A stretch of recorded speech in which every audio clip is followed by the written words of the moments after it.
At my son's 11th birthday party, my sister, Kristen, smashed his face into the cake, even though I had warned her multiple times not to pull that stunt. What happened next changed our family forever. My 78-year-old grandmother stood up and did something no one in the family dared to do. She taught us all a lesson about respect in a way we would never forget. Let me tell you what happened next. Hello, everyone. I'm Seth. I'm 34 years old and a mechanical engineer living in Austin, Texas. The story I'm about to tell you happened exactly 1 year ago. And even now, I still can't believe a birthday cake could break a family apart, and that a 78-year-old woman would be the one to teach us all a lesson about respect. Before I get into the main story, let me introduce my family. My wife, Taylor, is 32 and an elementary school teacher. She has a gentle personality but evident principles, especially regarding our son. Jaden, our 11-year-old boy, is pretty introverted and sensitive. Instead of running outside like other kids, he enjoys reading and building complex Lego castles in his room. My sister, Kristen, is 25 and works in marketing for a startup. Kristen is the kind of person who's overly confident and always thinks she's the center of every party. And that's the issue. She's been ridiculously spoiled since childhood. My dad, Larry, is retired from an insurance company. He's very traditional but unquestioningly favors his daughter. Kristen was born prematurely, and he's always felt guilty about it. So he spent her whole life making excuses for herself. Whenever someone complains about Kristen's behavior, he immediately says, "Kristen just wants everyone to have fun." My mom, Brenda, works part-time at the library. She's gentle but tends to avoid conflict. Whenever there's tension in the family, she tells me, "I know Kristen's wrong, but your dad keeps defending her." That only made everything worse over time. And finally, my grandmother Cynthia is 78 years old. She was a carpenter for 40 years, lives independently, and has a very clear moral compass. She once told me, "Son, sometimes you need a hammer instead of words." At the time, I laughed and thought it was just one of her sayings. I never imagined she meant to use that hammer. To better understand our family situation, I need to tell you about something that happened 6 months earlier. It was during a family barbecue for my birthday. Everything was going normally until it was time to cut the cake. As I leaned down to blow out the candles, Kristen suddenly rushed in from behind and shoved my face straight into the chocolate cake. Frosting and cake got all over my face, while my sister giggled like it was the funniest joke in the world. Right after I wiped my face clean, I saw Jaden standing a few feet away, his eyes wide with fear. That night, while Taylor was bathing him, Jaden suddenly turned to her and said, "I don't want Aunt Kristen to do that to me." When Taylor told me what he had said, my chest tightened. That same night, I called Kristen. When she picked up, I said bluntly, "I hope you try that on my kid." But instead of apologizing, Kristen laughed and replied, "You're making such a big deal out of this. It was just a joke." Then she hung up. At that point, I thought I had settled things with Kristen. I believed my sister had understood the boundary I was setting. I was utterly wrong. 1 month after that phone call, Jaden's 11th birthday arrived. We decided to hold the party at my parents' house because they had a big backyard and a pool. Perfect for a kid's party. Jaden had picked out his cake 3 weeks in advance. He spent hours browsing the internet, looking through hundreds of cake designs before finally choosing this one. It was the cake he'd been dreaming of all year. A chocolate castle with frosting towers and tiny flags placed on top. Taylor spent the entire week preparing for the party. She decorated the whole yard with a night theme, using blue and silver banners and cardboard shields, and even rented a full night costume for Jaden. She also invited 8 of our son's closest friends, the kids he truly connected with from school and his Lego class. On the morning of his birthday, while Taylor was busy finishing the food, Jaden came to find me in the garage. He stood quietly next to the car, then looked up at me worriedly and asked, "Dad, Aunt Kristen won't do anything to my cake, right?" Hearing that question made my heart ache. I knelt to his level and reassured him, "I already talked to her. Today is your day." I didn't tell Taylor that all week. I had noticed Jaden standing in front of the bathroom mirror, practicing how to blow out his candles. He would take a deep breath, close his eyes, and whisper the special wish he'd been saving for this day. The party started perfectly. All 8 of Jaden's friends arrived by 2 p.m., each one excited by the night castle decorations Taylor had put together. The kids ran around the yard, played treasure hunt, and couldn't stop admiring Jaden's night costume. Laughter filled the air. Everything was going great, until Kristen showed up. At 2:45, My sister's red Honda Civic pulled up in front of the house.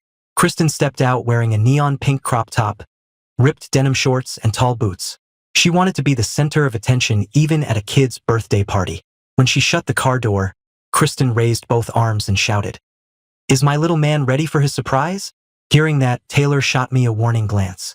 I understood her immediately and walked quickly toward my sister. I leaned in and whispered to Kristen as I got closer, "Do you remember what I told you?"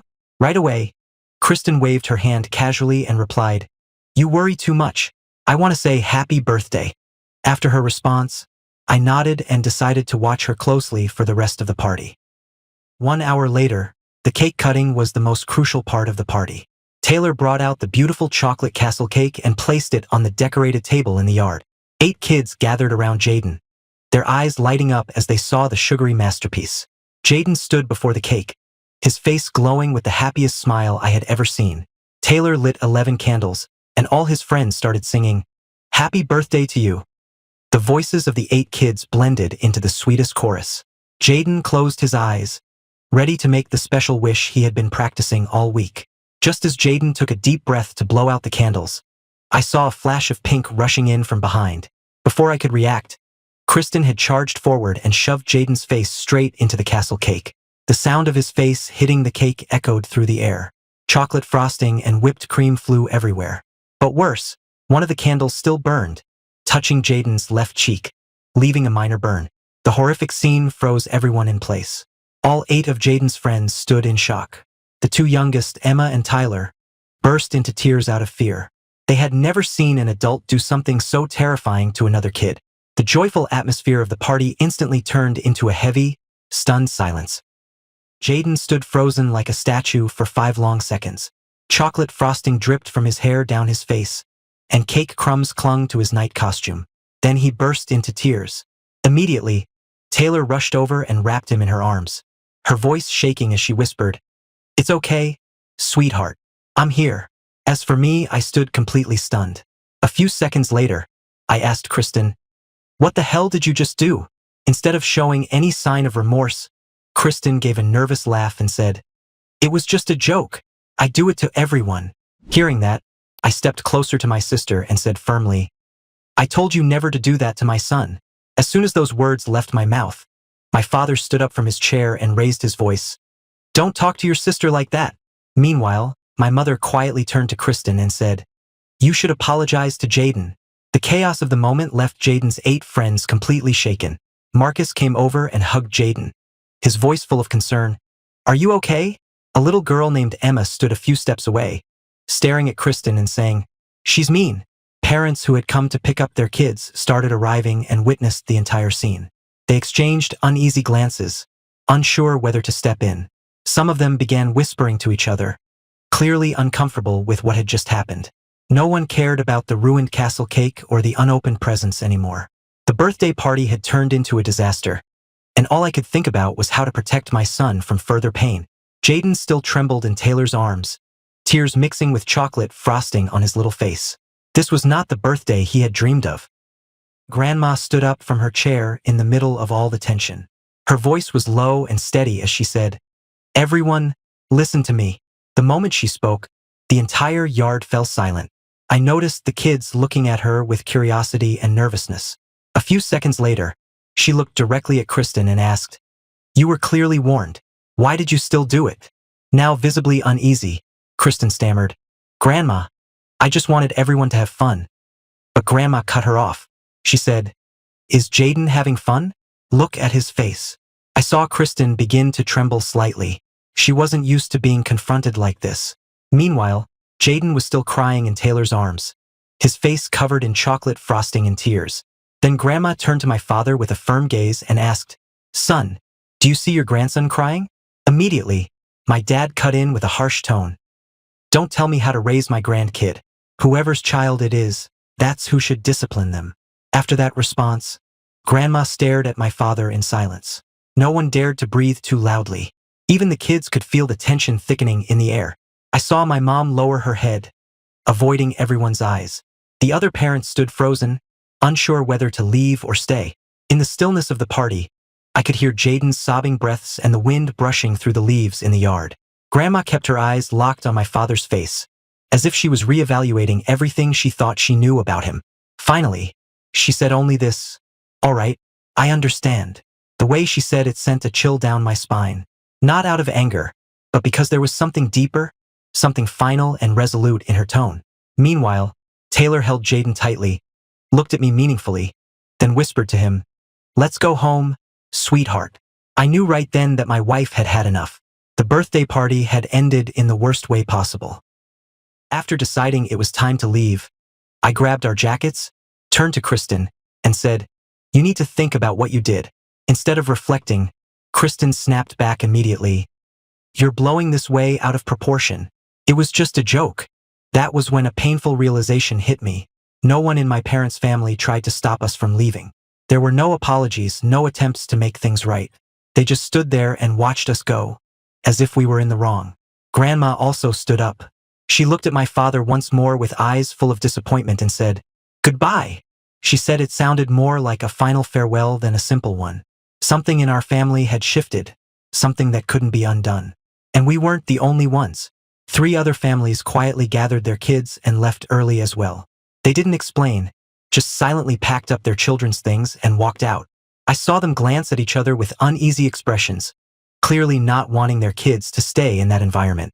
After we and the others had gone, I overheard my father mutter, "Those people are ridiculous, blowing a small thing out of proportion." Hearing that from outside, a deep sadness welled up inside me. He still didn't understand why everyone had reacted the way they did. Kristen sat quietly on a chair, staring down at her hands, which were still smeared with chocolate frosting. For the first time, she looked genuinely confused. Maybe she was finally realizing that no one had laughed at her joke. My mom sighed and cleaned up the cake crumbs scattered across the table. Her voice was low and tired as she said, "This birthday was such a shame." As we drove home, Jaden remained utterly silent. Taylor sat in the back seat, holding him gently and wiping away the last bits of frosting from his face. No one said a word the entire ride. The house that had once felt like the warmth of my childhood now felt like a stranger's home.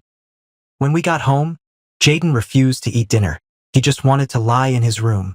He climbed into bed, pulled the blanket over his head, and didn't want to talk to anyone. Taylor went upstairs to help him change clothes. As she gently wiped off the last bits of frosting, she noticed a slight burn from the candle on Jaden's left cheek. It wasn't large, but it had damaged his skin. "We need to call the doctor to have it checked," Taylor told me, her voice full of worry, while she carefully bandaged the minor wound. Jaden suddenly looked up at his mom with red, puffy eyes and asked, "Mom, why does Aunt Kristen hate me?" That question stopped Taylor in her tracks. She didn't know how to explain an adult's behavior in a way an 11-year-old could understand. Ultimately, she pulled him close and held him tight, unable to say a word. I stood in the doorway, watching my wife and son, and felt my heart shatter. How could I explain that Aunt Kristen didn't hate him, that she had never learned to respect others? Around 9 p.m., when Jaden was finally resting quietly in his room, his phone rang. It was Marcus calling. I overheard his friend's voice coming through the speaker. "We think your aunt is mean." Hearing that made me feel deeply ashamed. 11-year-old kids could see the truth more clearly than my family's adults. After Jaden fell asleep, I called Grandma. When she picked up, I said, "Thank you for speaking up." She stayed silent momentarily, then replied firmly, "Son, I'm not done yet." The way she said it sent a chill down my spine. I knew Grandma wasn't the kind of person to say something unless she meant it. If she said she was going to do something, she would. That night, I lay in bed next to Taylor, staring at the ceiling, wondering how I had been protecting my son. Maybe it was time to start making some hard decisions, to protect the family that truly mattered. The next morning, at 5 a.m., Grandma came to my house, knocked on the door, and told me to get up and come with her to my parents' place. She said she had something to do. I had no idea what she was planning, so I quietly got dressed and followed her. At precisely 6 a.m., heavy knocking echoed from my parents' front door. Grandma stood outside, pounding on it until someone finally opened up. My mom opened the door, startled to see Grandma dressed in her old work clothes, a flannel shirt and rugged jeans she used to wear back when she was a carpenter. What stood out most was the large leather bag she carried. It looked heavy. Without any greetings, she told my mother, "Get everyone downstairs. I have something to say." 10 minutes later, the whole family gathered in the living room. My father sat on the sofa with a scowl, clearly annoyed about being woken up so early. Kristen came downstairs in pink pajamas, her hair a mess, and her eyes swollen from sleep. Grandma stood in the middle of the room, looked around, and said clearly, "This is your last chance. Kristen needs to apologize to Jaden in front of the whole family." As soon as Grandma said it, Kristen shook her head. She answered, "I don't think I did anything wrong. It was just a joke." Upon hearing that, Grandma turned to my father with a cold stare and said, "Enabling wrong behavior has consequences." My father gave a dry chuckle, clearly dismissive. He told her, "You do whatever you want. I'm not afraid." Grandma looked at him for a few more seconds, then calmly repeated her familiar line, "All right, I've said enough." The way she said it made the air in the room feel thick and heavy. My mom seemed to sense the moment's seriousness and whispered to my father, "You should listen to her." But he stayed stubborn. He waved his hand dismissively and muttered, "She's old. What can she even do?" Grandma didn't flinch. She didn't respond with anger. She bent down, picked up the heavy leather bag, stood tall, and looked my father straight in the eye. In that moment, I saw something in her expression I'd never seen before. A calm, icy resolve built from a lifetime of having to protect herself. Kristen started to look uneasy. She glanced around the room, almost searching for support, but all she met was silence. Even my father seemed a little uncomfortable under Grandma's gaze. Grandma looked at Kristen one last time and asked, "You don't want to apologize?" Despite the fear flickering in her eyes, Kristen still shook her head and said, "I didn't do anything wrong." Grandma nodded, as if she had expected that answer all along. She took hold of her leather bag, turned toward the door, and paused briefly before leaving. Then she said calmly, "I know what I have to do." After she left, the room fell into complete silence. Kristen looked at my father with worried eyes, as if, for the first time, she realized that there were consequences even if he couldn't protect her from them. After Grandma and I left the house, a thunderous crashing sound rang out from my parents' front yard. The sound of shattering glass jolted the entire neighborhood awake. Grandma stood next to my dad's red 1995 Mustang, holding an old wooden baseball bat, the same one I used to play with as a kid. She had just smashed the front windshield, and glass shards were scattered across the driveway. My dad came sprinting from the house in his sleep shorts, barefoot, yelling, "Are you out of your mind? That's a classic car." That Mustang was his pride and joy. He had spent 3 years restoring it from a scrap pile into a flawless vintage machine. On weekends, he would sit beside it for hours, polishing every little detail with a craftsman's care. Grandma didn't respond. She raised the bat again, struck the front headlight, and then the side mirror. Each hit exploded into another blast of broken glass, echoing like fireworks in the stillness of early morning. At least 5 neighbors had come out by then. They stood at their gates, staring in stunned silence. Mr. Thompson from next door even pulled out his phone and started recording. He thought this was something worth documenting. At that moment, I felt humiliated knowing the whole neighborhood would discuss our family. But at the same time, something else stirred inside me. A strange, fierce sense of relief, like someone had finally done what I never dared to do. After the last blow, Grandma stood up straight, looked my father dead in the eye, and said clearly, "I'm going to teach you a lesson." The words hit my father like a lightning bolt. Then she asked, her voice cold, "You want to know what it feels like to watch something you love get destroyed?" Kristen came running out of the house, her face still marked by a pillow crease, crying hysterically. Through the tears, she shouted at Grandma, "What are you doing? That's my dad's car." Her sobbing sounded desperate. Maybe for the first time in her life, Kristen realized that her actions could lead to consequences she couldn't control. My mother stood silently in the doorway, holding my father's hand, saying nothing. Her face was lined with quiet sorrow, like she had seen this moment coming but had no power to stop it. She stood there, watching the wreckage of the car and her daughter's tears. My dad stood frozen, staring at the car he had poured 3 years of effort into.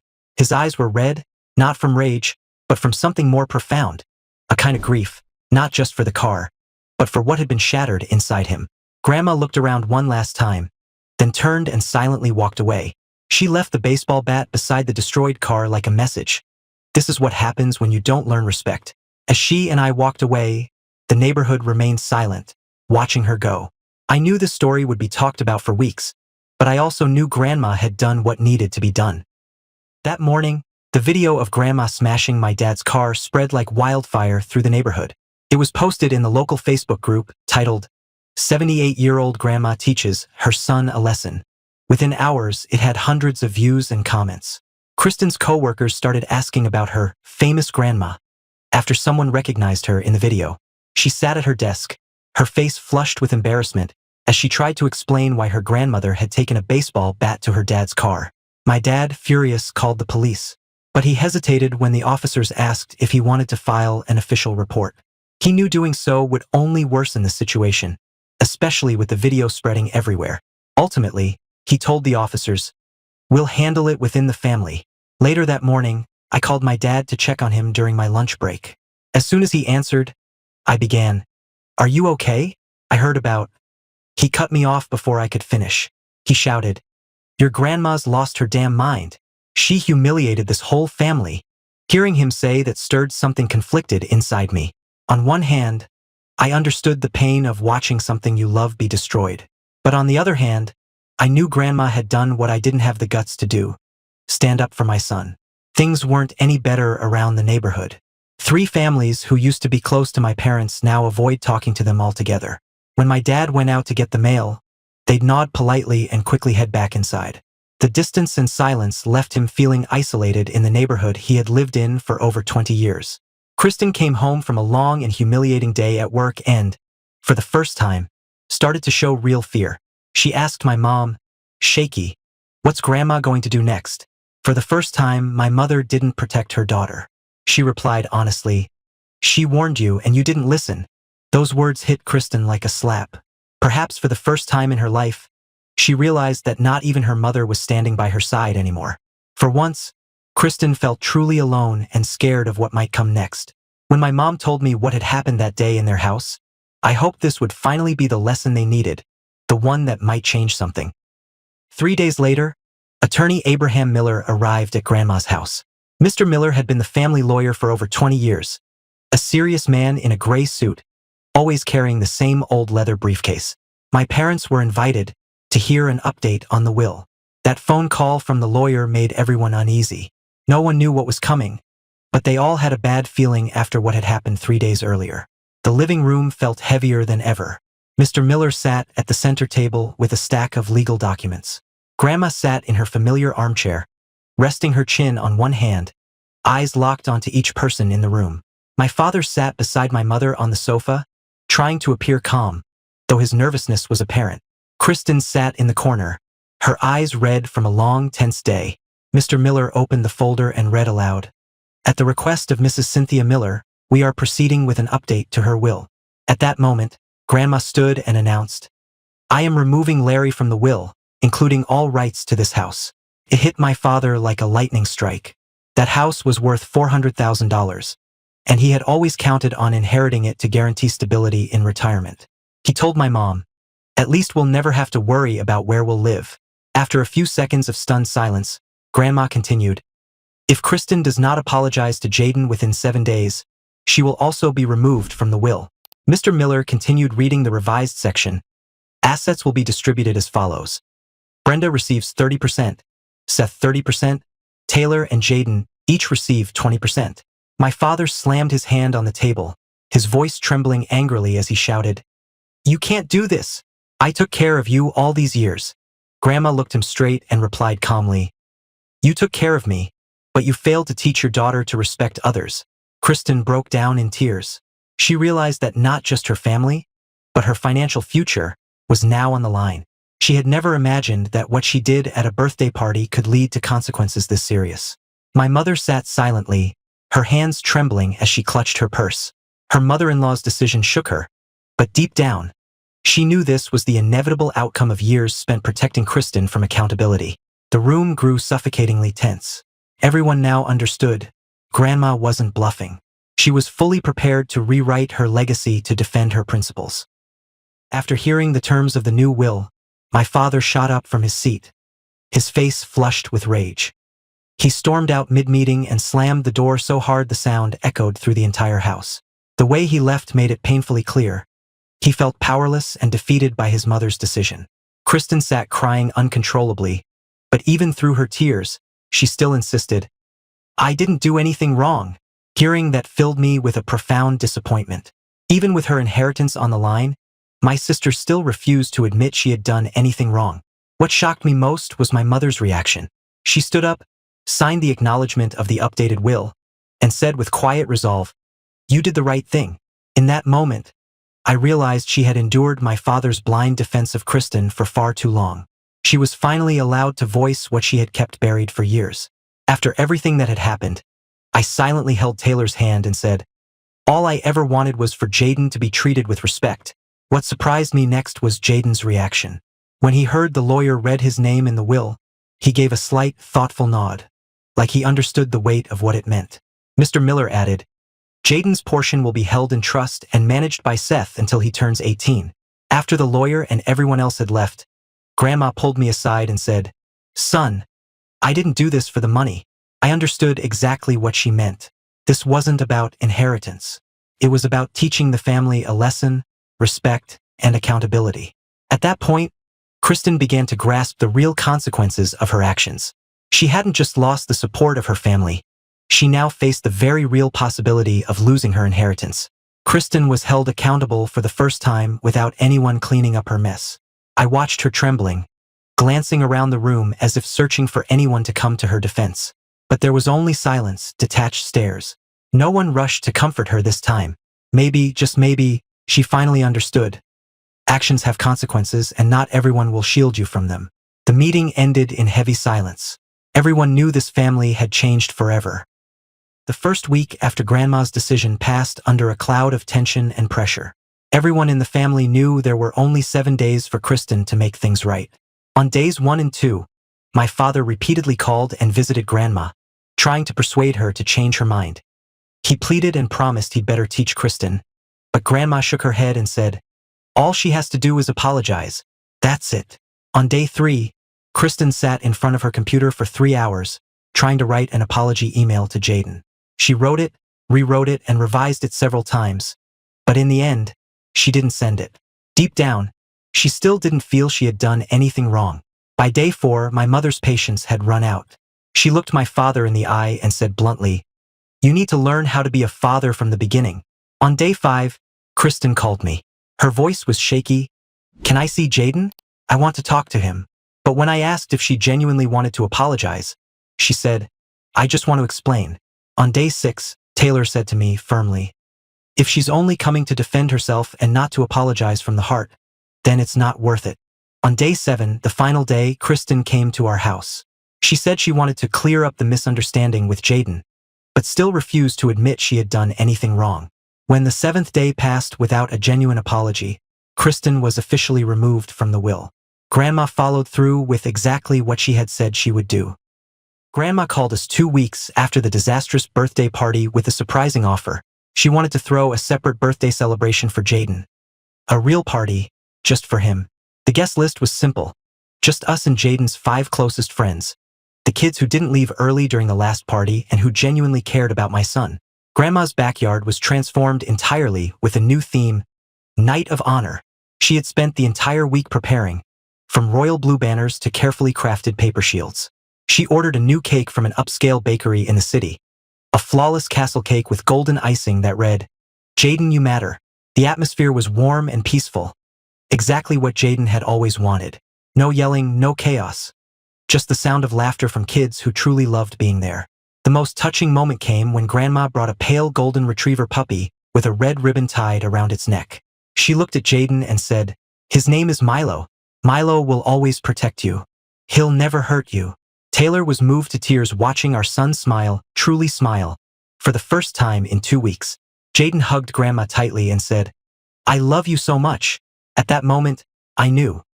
This was Jaden's real birthday. A day when he was seen, respected, and loved the way he always should have been. Jaden's transformation after his real birthday was nothing short of remarkable. Before everything happened, my son was shy, afraid of conflict, and often unwilling to speak up. He would always choose silence over facing uncomfortable situations. But it was like something inside him shifted after Milo came into his life. Jaden became noticeably more confident. More importantly, he learned to say no when something felt wrong. I remember one moment in particular, when a classmate asked to borrow his favorite Lego set. Jaden politely but firmly said no. At school, he told his friends about his super cool great-grandma, who stood up for him when no one else did. His classmates were amazed when they heard the story of his brave grandmother. What made me proudest was when Jaden decided to join the school's debate club, something he'd never have considered before, simply because the thought of speaking in front of others terrified him. Milo and Jaden became inseparable. He spent hours teaching the puppy new tricks and took full responsibility for caring for him. From feeding to walks, Jaden handled it all with care and maturity. One evening, as I watched him playing with Milo in the yard, I turned to Taylor and said, "He's a completely different kid now. He knows he deserves to be respected." Taylor nodded and squeezed my hand, and I knew then that was the greatest gift Grandma had given Jaden. Not just a puppy, but the confidence to stand tall and the strength to protect himself. While Jaden grew more confident by the day, Kristen's life unraveled. At work, her colleagues began to distance themselves after the video of Grandma smashing my dad's car went viral and the family scandal became common knowledge. When Kristen walked into the room, conversations around the coffee machine would suddenly fall silent. Her social life wasn't any better. Friends began to question who Kristen was after hearing about what happened. A few of her closest friends asked bluntly, "Why would you do that to a child?" For the first time in her life, Kristen had to face the real consequences of her actions without anyone shielding her. She finally realized that what she had dismissed as just a joke had caused real harm. Financial pressure soon followed. Kristen had to cover all her expenses: rent, utilities, groceries, the things Dad used to help her with quietly. That's when she began understanding how dependent she'd been on the family. Worse still, even my father started to distance himself from her. Under pressure from my mother, who had made it clear she would no longer tolerate his blind protection, he finally began to pull back. Eventually, after several complaints about her attitude at work, Kristen was required to begin therapy. It was the first time she was forced to confront herself honestly and the toxic behaviors she had refused to acknowledge. The perfect life Kristen once believed she had completely fallen apart. In the third week after the incident, my father reflected on how deeply he had raised his children. Sleepless nights and the weight of losing his inheritance forced him to face a truth he had long avoided. Sitting beside my mother on the couch one evening, he asked her in a voice full of regret, "Do you think I ruined Kristen?" That question opened a door to painful memories. He recalled the hundreds of times he had protected Kristen growing up, from lying to teachers when she didn't do her homework, to quietly paying off her speeding tickets. Each time, he justified it with the belief that a daughter needs to be protected. But now, confronted with the outcome of those choices, he finally saw the damage he had done. After accepting his mistakes, he decided to talk to Kristen and encourage her to offer Jaden a sincere apology. But when he gently suggested she take responsibility for what happened, Kristen lashed out, "Why are you turning your back on me now?" That moment hit him hard. It was the moment he realized he had created a monster. A daughter who couldn't admit fault, who believed she was always right. For the first time in his life, my father chose to stand with his mother instead of defending his child. He picked up the phone, called Grandma, and said, "You were right. I failed Kristen." It was a turning point when he finally chose truth over unquestioning loyalty. One quiet weekend afternoon, while Taylor brought Jaden to Grandma's house to play with Milo, Grandma invited me to sit down for a private conversation. It was the first time she opened up to me about her past. We sat together on the bench in the backyard. She looked into the distance, then told me about her childhood. She had to start working as a carpenter at 16 to support herself after her parents passed away. In a world full of men, she had to learn how to stand up for herself and protect her worth in the face of judgment and discrimination. She explained that sometimes people must pick up a hammer to protect what matters. Not to hurt or seek revenge, but to build and defend the boundaries that keep self-respect intact. She said those boundaries aren't meant to cause pain. They're meant to protect the dignity of ourselves and those we love. When I asked her about changing the will, she sighed and admitted she regretted letting my father indulge Kristen for so long. She once believed that love alone would teach right from wrong, but real life proved otherwise. She told me she wanted Jaden to grow up knowing he deserves to be loved correctly, not to suffer through disrespect disguised as affection. After that talk, Grandma began teaching Jaden how to build a small bookshelf by hand. He learned to grip a hammer, drive nails, and measure precisely. But I knew it was more than carpentry she was passing down. She was showing him how to build self-respect, understand his worth, and stand tall knowing he deserves to be treated with care. Grandma wasn't just teaching him to use tools. She was showing him how to build a life rooted in respect. The second month after everything happened, Kristen finally wrote a sincere apology letter following several therapy sessions. It wasn't a rushed email or a short text. It was a handwritten letter, 3 full pages long. In it, she fully admitted she had been wrong. She acknowledged her actions' profound impact on Jaden and promised to work on becoming a better person. Kristen didn't try to justify what she'd done or shift the blame. She took full responsibility for hurting her nephew. She chose to mail the letter instead of delivering it in person, understanding that our family needed space and time. When the letter arrived, we sat down and read it together with Jaden. He listened carefully as I read each line aloud, then thought about it for a while before quietly saying, "I need more time to think." I respected his decision. The letter showed real progress on Kristen's part, but rebuilding trust takes time. Kristen also began volunteering with children at a local community center, learning how to interact with kids healthfully and respectfully. It was a clear sign she was serious about change. As Jaden's next birthday approached, I agreed to let Kristen send him a birthday card, but not attend in person. It was a small step, but a meaningful one. My father and Kristen also had to start rebuilding their relationship, this time on a foundation of mutual respect, not blind protection. It hasn't been easy, but it's necessary for both of them. Healing, like growth, takes time. But now, for the first time in a long while, it feels like we're heading in the right direction. 6 months after everything happened, I shared our story on the Real Family Stories podcast. I wanted to talk about the painful but significant lessons our family had learned. On the podcast, I gave heartfelt thanks to my grandmother, who dared to stand up when the rest of us stayed silent. She taught our entire family the importance of respecting emotional boundaries, especially regarding children. The core message I wanted to share was this: teaching kids how to protect themselves and speak up when mistreated is not optional. It's essential. No one, not even family, has the right to hurt our children under the excuse of just joking. Jaden is no longer the shy, hesitant boy he once was. He's calm, grounded, and knows how to love and be loved healthily. Most importantly, he understands he deserves respect. Our family, Taylor, Jaden, and I, is more united than ever. We have clear boundaries, mutual respect, and a deep sense of protection for one another. We've learned to speak up, not stay silent. On the podcast, I said, "My son has a real hero, and that hero is his great-grandmother." I closed the episode with the image of Jaden, sitting in our living room beside Milo, reading a book, confident, safe, and happy in the space we've worked so hard to create for him. As for Kristen, she's still on her healing journey. I've left the door open for reconciliation, but only under one condition. She must respect my son. The final lesson I shared was this: real family isn't about accepting harmful behavior. It's about creating a space where everyone is respected and protected. That's our story: a birthday cake, a brave grandmother, and a lesson in drawing boundaries to protect our loved ones. That's where my story ends. But before I go, I want to leave you with one question. What would you do if someone shoved your child's face into a birthday cake? Would you stay silent because it's family? Or would you stand up and protect your child? Share your thoughts in the comments. I'd love to hear your perspective. If the story meant something to you, don't forget to subscribe to the channel so you don't miss more real stories about family and life.